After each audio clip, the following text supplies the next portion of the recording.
Each year, Relationship Australia holds Neighbour Day. It's a social connection campaign which aims to support and enable sustainable, respectful relationships across communities, while also helping to address loneliness across the nation. In 2022, it's going to be celebrated on Sunday the 27th of March. So in celebration of the day, I've put together 10 tips that you can use to get to know your neighbours better.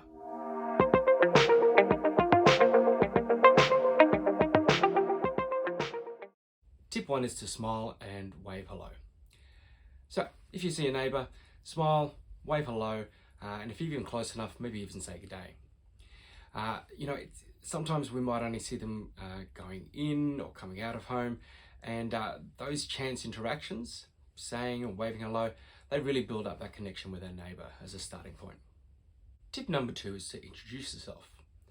Now, if you're an extrovert, this is going to be a simple thing. You're going to go up to the neighbour's door and knock on it and say hello and introduce yourself. Just be conscious though of the time you go. If they're a shift worker, you might want to make sure that they're not sleeping at that moment. And a lot of people don't like to be woken up early in the morning. So if you're more introverted, then dropping a note in the letterbox saying you'd like to meet them and here's some possible times can be a really good alternative to going and knocking on their door. It's especially useful if you think your neighbour might be a shift worker and you don't want to disturb them during the day when they might be sleeping. Tip 3 is to ask your neighbours.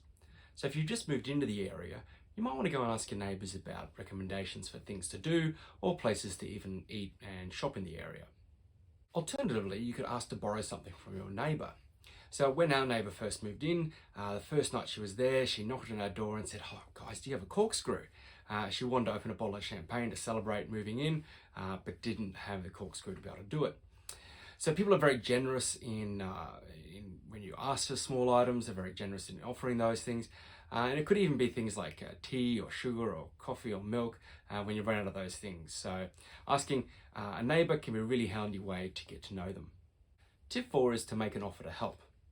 So maybe it's offering to help collect their mail or water their plants while they're away, or maybe it's going to get some groceries if they're feeling a bit overwhelmed or sick. That can be a really great way to build connections with your neighbours.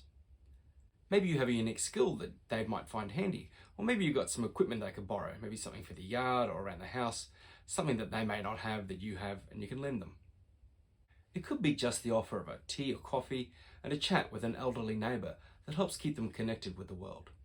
The ways in which you could help are endless, so leave a comment below about how you think you might be able to help your neighbours.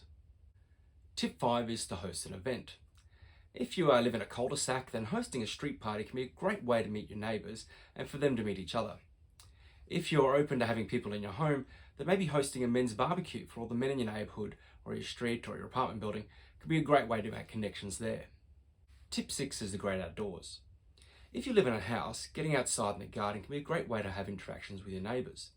Talking over the fence about what does and doesn't grow in your neighbourhood and what you're having success with is a great way to build connections.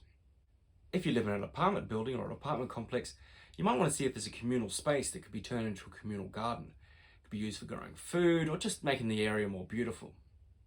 Tip 7 is the HNP. So deliver a HNP, a Hello Neighbour pack, to any new neighbours that have moved in or to any neighbours you want to meet that you haven't met before. Baked treats always go down well, but be conscious of any allergies. Include a list of the ingredients of anything you've baked, or if you just bought it, tell them what it is and where you bought it from. Sometimes fruit or tea or coffee selections are a better alternative if you think there might be any issues with food allergies. But go ahead, deliver a HNP, that Hello Neighbour pack, and make those connections with your neighbour that way. Tip 8 is to host a housewarming. So if you've just moved into the area, you might want to send out some notices and say, look, having a housewarming, could be a morning tea, an afternoon tea, or just over a day, a chance for people to drop in and have a chat and get to know you. Generally, people feel more comfortable that way than inviting a stranger into their home. Tip 9 is to go for a walk around your neighbourhood. Check out the times that people are out and about in your neighbourhood and go for a walk. Now, if you've got a dog or another animal that needs a walk, then taking them out can be a great way to interact with people as well. While not everyone is a dog fan, there are plenty of people that will be quite happy to stop and say hello and give your dog a pat and have a chat with you about what you're doing, how you're going, and what's happening in your neighbourhood. If you don't have a pet, just smile and say hello. This is a simple interaction. You do have to be conscious though that lots of people might be out for a walk with earphones in and they may not hear you say hello, so don't feel rejected if they don't get a response. But wave first and say hello, and then people will see that, okay, yeah, we're trying to make a connection, and they can say hello back. Tip 10 is lunch on a weekend.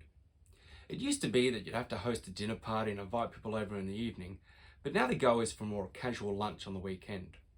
Good conversation can be had over good food. So to make it easier on yourself, just ask everyone to bring a dish to share. So there's 10 great tips for how to meet your neighbours. Look, leave comments below about how you first met your neighbours, or any ideas you have about how you can meet neighbours. And as always, keep being a better Aussie man.